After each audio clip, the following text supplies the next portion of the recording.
Welcome to We Get Work and the Year Ahead 2025 podcast series. This year, our special report and corresponding podcast series are created to help you move forward steadily, seamlessly, and successfully in a workplace law environment in persistent flux. Jackson Lewis invites you and others at your organization to experience the report's legislative, regulatory, and litigation insights in full at our website, jacksonlewis.com. or listen to the podcast series on whichever platform you turn to for compelling content. Well, I'm happy to be here talking with Amy Peck today about what we can expect from the Trump administration with regard to immigration and specifically worksite enforcement. Donald Trump is going to return to the White House for a second term. And usually when we have a presidential year and a change in administration, our looking ahead is a little bit more speculative. But we've had a preview of what a Trump administration will do with immigration. So we know a little bit more about what we can expect. And he's also said a lot on the campaign about what we might expect, especially when it comes to worksite enforcement. So that's right, Nicola. With Trump's announced immigration appointments, and because there was a previous term, we know how some of these folks are going to behave, such as Stephen Miller. And Mr. Trump has also made a lot of campaign statements. And so, because of those statements, along with the behavior of the previous administration, we are virtually certain we're going to see an increase in enforcement.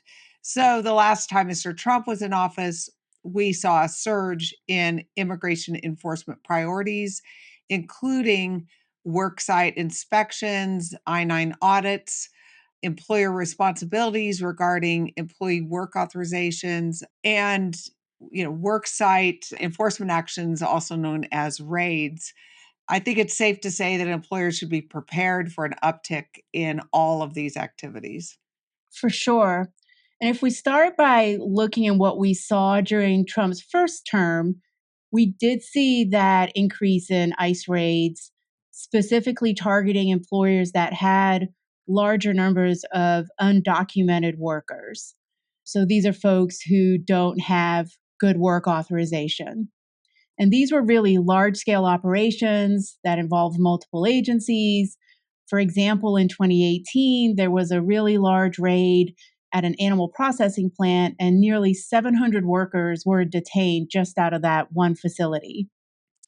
That's right. And to be clear, raids are officially known as worksite enforcement actions. Raid is sort of the nomenclature that's used in the media, but these are very large scale operations, as Nicola said. There are subpoenas involved, a lot of enforcement personnel, a lot of planning, and they being the government, typically tip off the media. So the media is there to record it all. And they are very splashy. There are lots of headlines. However, in terms of long-term effectiveness, they're not very effective, but it does grab the headlines, which is what we think that the Trump administration wants. And it's in part why it was done last time. So we think that's going to happen again. The employer may not actually know that they have undocumented workers at the facility. However, if there are a number of factors in the particular mix, such as it's a job that's difficult to fill because it's difficult, low paying, one that's not attractive to a US worker, it would attract normally undocumented workers, maybe working under an assumed identity or maybe borrowing somebody else's identity. So that is the type of employer who should be paying particular attention to compliance and doing some preventative care, as they say, to be ready for this type of action.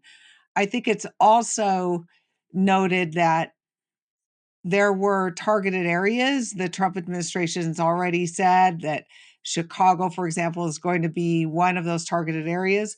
But I don't think we can assume that it's only going to be so-called blue areas or blue states, because during Trump 1, most of the raids were in red, so-called red areas. There were some agriculture raids in Nebraska. There were some other ones in traditionally conservative states. So I don't think that we can just draw a line and say, red states, you're safe. I don't think it's going to be that at all. It's also worth noting that the Trump administration has emphasized the goal of removing all, quote, all undocumented workers from the US. So, it's likely that there will be an effort to go after employers that are maybe low hanging fruit, in part to have a deterrent effect and also to make public examples for these enforcement actions. And I want to say one more thing: the goal of removing all undocumented workers, it's not going to happen. We don't have the personnel, we don't have the infrastructure in place. Plus, it would be absolutely devastating to our economy, because a lot of these folks are contributing to the economy. So, that is more puffery, if you will, more of a campaign bluster. But we definitely will be seeing an uptick in enforcement actions, including the removal of undocumented folks. For sure. And to your point about it not just being blue states, we did see a lot of really large raids take place in areas like Mississippi, which is deeply, deeply red during the last administration and had significant negative impacts in that local economy when that happens. And it wasn't just the worksite, these large scale, splashy worksite enforcements that increased under the first Trump administration. We also saw an increase in I-9 audits. And we do anticipate that we're going to see an increase again in I-9 audits with a second Trump administration. That's right. And there really can be no doubt, because the Biden administration did very few I-9 audits. So there's only one way to go, and that's up.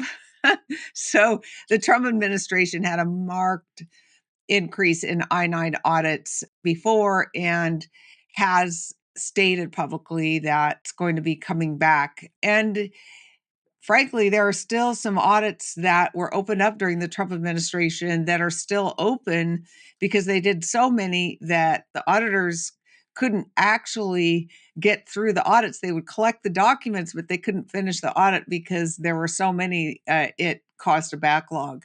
That could happen again, because you need to hire more auditors to complete the increased number of audits, which is something that this incoming administration, probably is loath to do. So it's going to be interesting. But not only did the I-9 audits increase, but there were also an increase in what's called fraud detection and national security audits, which were, that's the unit that investigates employer compliance with immigration laws, particularly visas. And FDNS audits were also becoming a tool for increasing the scope of enforcement beyond just I-9 forms to looking at overall employment practices, including the use of E-Verify and whether employers were properly classifying workers. And that's really a crossover between immigration and employment, where they use immigration to cross over into this other area of the law. So employers really need to have a broad scope when they're looking at their compliance practices. Absolutely. And during these fraud detection and national security audits, also called FDNS, and these are fully funded by the fraud fees that H1 and L1 petitioners or employers who sponsor H1B or L1 workers.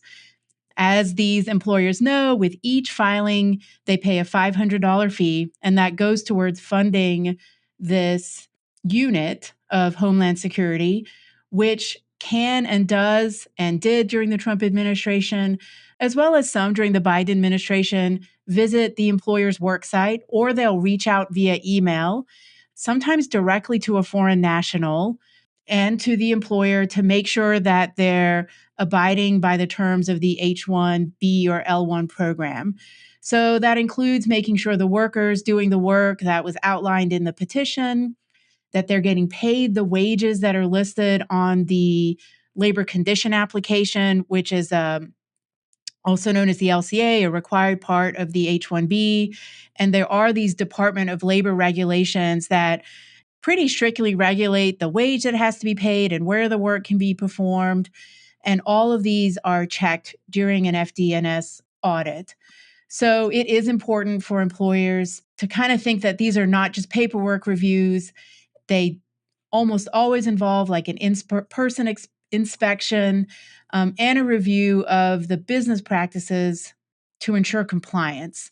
So this is a great opportunity to kind of look at that crossover of immigration and employment, and remember that sponsored workers also have to be in compliance with all of your other employment laws as well. So, in addition to an increase in worksite compliance measures, we believe the new Trump administration is also going to push for mandatory e-verify. This would take some budgeting because e-verify's infrastructure will likely need to be strengthened to handle this increased load. But it is a very popular talking point, which is already being bounced around on the Hill.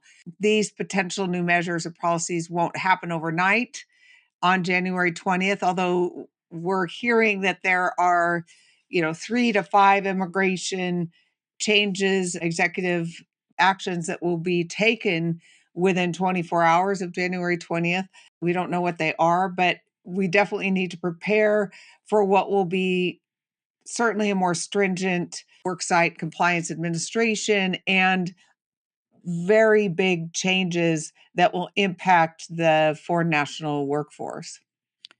Definitely. So, as you can hear from what Amy and I are talking about, this is a great time for employers to kind of standardize your hiring and verification procedures across your organization. We don't know what's going to happen. We have had a preview. As Amy mentioned, we expect there's going to be some day one things. I don't know, Amy, maybe a travel ban right away. I think so. Yeah, I think that's probably going to be a day one immigration related executive order. But what employers can do before that time, or even in that time, because it's not going to, these enforcement actions aren't all going to drop on January 20th. But in kind of getting ready for this more stringent environment, look at hiring practices, verification procedures, make sure all the HR professionals and hiring managers are following your same processes for I-9 completion, e-verify use, verification of work authorization, and have a really solid policy and standard operating procedures in place so you have that consistency. And that means going in and asking, right? You may have some standard operating procedures written down, but make sure that they're being followed as well, not just that it's written down, but people aren't always checking, or people aren't always then following through with all of the next steps that you so painstakingly already wrote down, so that we can make sure that what we have in writing matches what's happening in reality consistently. So, to conclude, as we're wrapping up this short podcast, here are some steps. It's a great time to do an audit of your I-9s. We strongly suggest having attorney help or competent outside eyes. Just like you don't perform surgery on yourself, you often won't recognize issues with I-9s if you do it yourself. The idea is to, flag any gaps in compliance before the government gets in there. Some sectors have higher levels of undocumented or foreign national workers: agriculture, construction, hospitality, and food service, landscaping, warehouse, some manufacturing.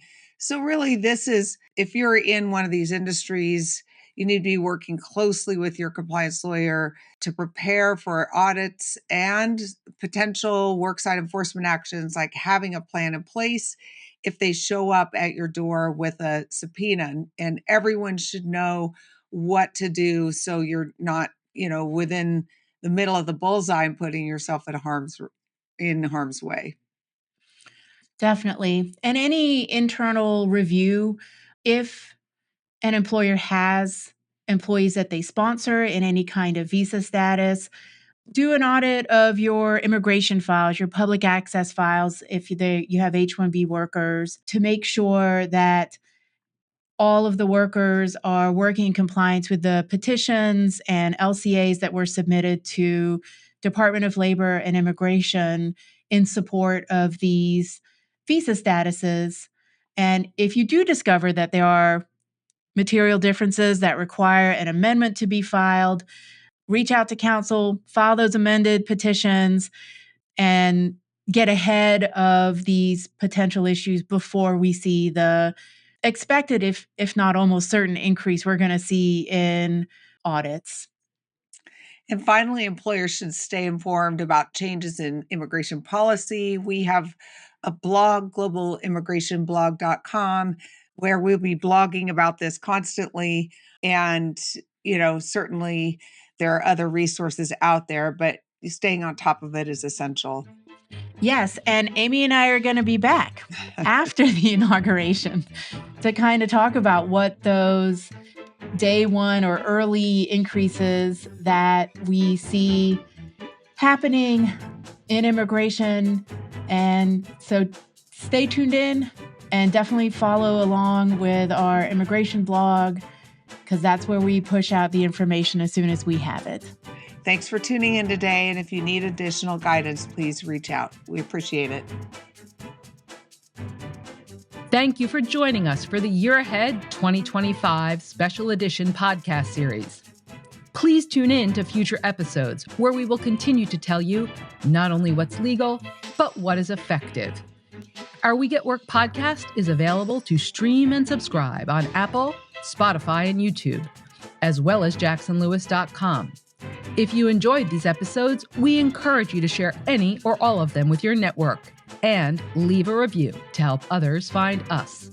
We would love to hear your suggestions for future topics, or if you're interested in being a guest on our show, please reach out to us at wegetwork@jacksonlewis.com.